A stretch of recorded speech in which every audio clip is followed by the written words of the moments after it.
The comment didn't land like a slap. It landed like confirmation. They were arguing about something small, whose turn it was to host Thanksgiving, I think. My sister had already decided she couldn't handle it this year. My mother was irritated. My father was staring at his plate like he always does when voices get sharp. I'd offered to help. I always offer to help. That's when my mother rolled her eyes. "Honestly," she said, cutting her chicken with slow precision, "you're the family's biggest regret." She didn't raise her voice. She didn't even look angry. It was casual. Dismissive. As if she were commenting on the weather. My sister made a small sound that might have been a laugh. Or maybe it was just air leaving her lungs. No one challenged it.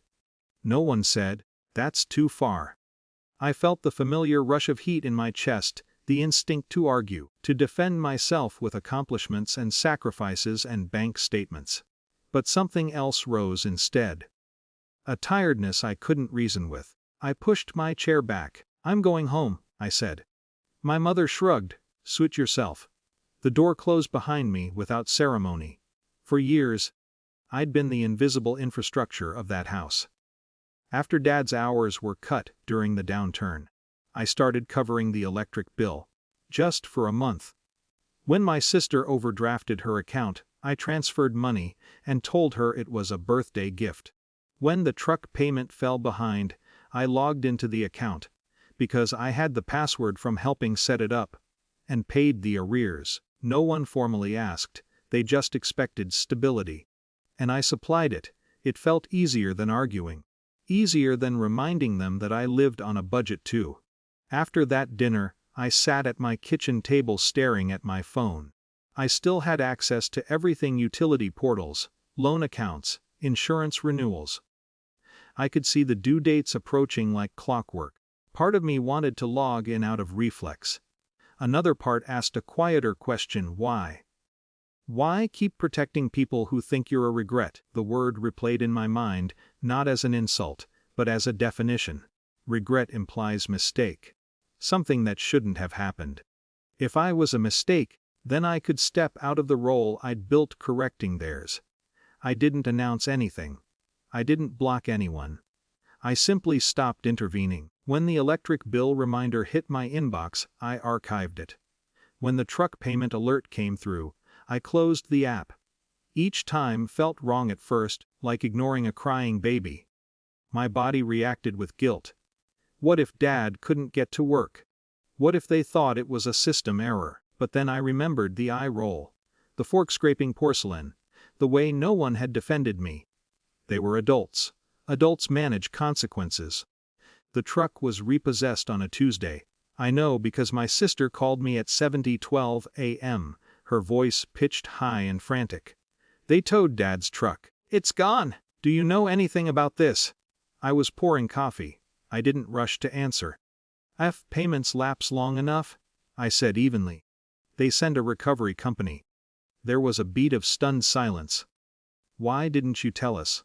The question almost made me laugh, not because it was funny, but because it revealed the assumption underneath. "Why didn't you fix it?" "You get the same notices I do," I said. "We thought you were handling it." "I'm not." Her breathing sharpened. "This is unbelievable." Maybe it was. Later that afternoon, she called again. This time, there was shouting in the background, my mother's voice, sharp and panicked. "The electricity's off," my sister said. "Everything's off. What is happening?" What was happening was simple. The final notice had expired. The utility company had followed procedure. A technician had come out and flipped a switch. Authority doesn't yell, it just acts. I imagined the house in silence, no refrigerator hum, no overhead lights. Just the echo of a space that had always assumed someone else would intervene. "Why didn't you say something?" my sister repeated. I stared at the kitchen window. At the steady daylight. "You didn't ask?" I said. "You always handle it!" I let that sit between us. Then I said the only thing that felt honest. "Regrets don't keep the lights on." She hung up on me. The next week was quiet. No one called to apologize. No one called to explain. Instead, I heard through short, clipped texts that they were figuring things out. Payment plans were being negotiated. Dad was borrowing rides to work. My sister was arguing with the loan company about reinstatement fees. Discomfort spread through their routines like a cold draft. I didn't step in. It wasn't satisfying. That's the part people assume wrong. There was no thrill in it. Just a strange mix of sadness and relief. I'd been cushioning their irresponsibility for so long that the absence of it felt like stepping away from a machine that never powered down. A month after the dinner, my sister texted again. We worked out a payment plan with the electric company. I read it twice. Good, I replied. No emoji, no lecture, no offer, just acknowledgement. We haven't had another dinner like that. In fact, I haven't been invited to one since. That part stings more than I expected. It's easy to hold boundaries when you're angry. It's harder when you're simply excluded, but something has changed. When my mother calls now, her tone is different, less dismissive, more careful. Not warm but measured. Last week she said, "We're trying to get more organized with bills." I didn't volunteer to help. Probably a good idea, I said. There are still fractures. My father hasn't spoken to me directly about any of it. My sister's messages are polite but distant. No one has retracted the word regret, but they no longer assume I'll absorb the cost of it. Sometimes I wonder if I could have handled it differently. Warned them. Explained. Made a speech about boundaries and respect. Maybe.